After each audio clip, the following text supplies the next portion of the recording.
নমস্কাৰ জিটি আৰু পিজিটিৰ টেটকাম ৰিক্ৰুইটমেণ্টৰ নতুন তাৰিখ সম্পৰ্কত সন্মানীয় শিক্ষামন্ত্ৰী মহোদয়ে তেখেতৰ বক্তব্য প্ৰকাশ কৰিছে।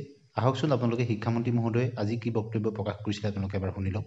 দায়িত্ব দিয়া হৈছে, গতিকে 15 দিন পিছুৱাই এতিয়া 19 জানুৱাৰীত পৰীক্ষা অনুষ্ঠিত কৰাৰ কাৰণে সিদ্ধান্ত লৈছে বুলি মোক সভাপতি জনাইছে। গতিকে টেট জিটি গ্ৰেজুৱেট টিচাৰ আৰু পোষ্ট গ্ৰেজুৱেট টিচাৰৰ যিটো টেট কাম ৰিক্ৰুইটমেণ্ট পৰীক্ষা এইটো ইয়াৰ নতুন দিন হ'ল 19 জানুৱাৰী। আজি Assam state school education board তেওঁলোকে পৰীক্ষা অনুষ্ঠিত কৰাৰ দায়িত্ব দিয়া হৈছে।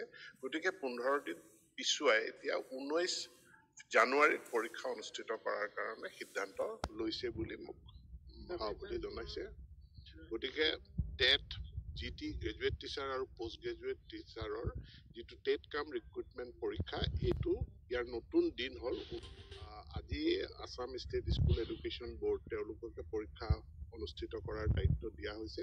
গতিকে 15 দিন পিছুৱাই এতিয়া 19 জানুৱাৰীত পৰীক্ষা অনুষ্ঠিত কৰাৰ কাৰণে সিদ্ধান্ত লৈছে বুলি মোক সভাপতি জনাইছে। গতিকে দায়িত্ব দিয়া হৈছে। গতিকে 15 দিন পিছুৱাই এতিয়া 19 জানুৱাৰীত পৰীক্ষা অনুষ্ঠিত কৰাৰ কাৰণে সিদ্ধান্ত লৈছে বুলি মোক সভাপতি জনাইছে। গতিকে টেট জিটি গ্ৰেজুৱেট টিচাৰ আৰু পোষ্ট গ্ৰেজুৱেট টিচাৰৰ যিটো টেট কাম ৰিক্ৰুইটমেণ্ট পৰীক্ষা এইটো ইয়াৰ নতুন দিন হ'ল 19 জানুৱাৰী। আজি Assam state school education board তেওঁলোকে পৰীক্ষা অনুষ্ঠিত কৰাৰ দায়িত্ব দিয়া হৈছে। গতিকে